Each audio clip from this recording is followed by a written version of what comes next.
इस वक्त मैं उस एरिया में खड़ी हूँ जहाँ पिछले 3 तारीख को इतनी भीषण आग लगी कि दर्जनों लोगों ने अपनी जान गंवा दी। ये एरिया जो कभी ऐतिहासिक महत्व का हुआ करता था, अगर हम 14th सेंचुरी से देखें तब से इसका ऐतिहासिक महत्व है।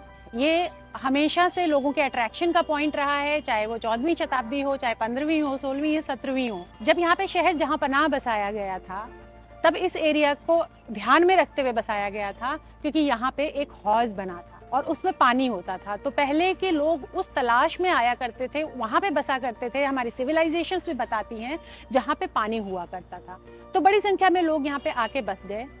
ये हौज रानी गाँव है मेरे लेफ्ट में, और आगे के एरियाज में आप देखेंगे कि साकेत है, मैक्स हॉस्पिटल है, मोदी हॉस्पिटल है, जिसकी वजह से इसको मेडिकल टूरिज्म का एक तरह से हब माना गया। और यहाँ पे एयरबीएनबी शुरू हो गए, होटल शुरू हो गए, लोगों ने अपने घरों पे बाहर से आने वाले पेशेंट्स को रखना शुरू किया और धीरे धीरे चीजें इतनी बढ़ गई। जिससे मेरी किसी से बात हो रही थी तो वो कह रहे थे कि एक लेवल तक तो आप भूख अपनी मिटा सकते हैं, लेकिन जब भूख की लिमिट आप क्रॉस कर देते हैं तो उसकी कोई लिमिट नहीं होती, वो भूख कभी खत्म नहीं होती। यही हुआ इन होटल्स के साथ, इन बीएनबीज के साथ, जो राष्ट्रमंडल खेलों के दौरान 2010 में चीफ मिनिस्टर शीला दीक्षित ने लोगों से अपील की थी कि इतनी जल्दी गेस्ट हाउस नहीं बन सकते, होटल्स नहीं बनाए जा सकते, और बन भी गए तो उन खेलों के बाद उनका क्या होगा।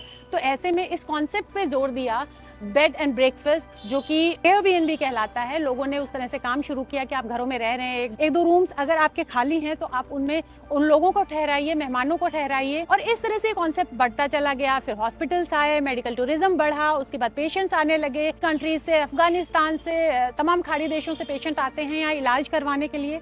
तो उनके जो साथ में परिजन होते हैं उनको यहाँ रुकना होता है, महीनों महीनों वो रुकते हैं।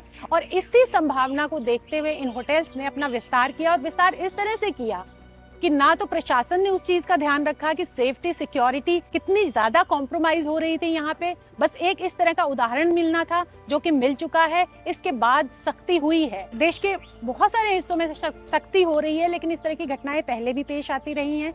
सख्ती होती है, कुछ टाइम बाद सब कुछ भूल जाते हैं, अधिकारी निष्क्रिय हो जाते हैं। जिस तरह से लोगों का आरोप है कि भ्रष्टाचार की बलि चढ़ रही है और वहां पे कॉम्प्रोमाइज हो रही है सेफ्टी सिक्योरिटी, तो आने वाले टाइम में भी लोग इसकी सुध नहीं लेने वाले थे, जिनके परिवार उजड़ गए, जिससे देश को इतना नुकसान हुआ कि अब विदेशी जो मेडिकल पेशेंट्स हैं वो आने में यहाँ कतराएंगे। क्योंकि सिर्फ बात हौज रानी की नहीं, सिर्फ दिल्ली की नहीं, दिल्ली एनसीआर की नहीं, बल्कि भारत देश की है, क्योंकि ये एरिया उस देश को रिप्रेजेंट कर रहा है विश्व फलक पर।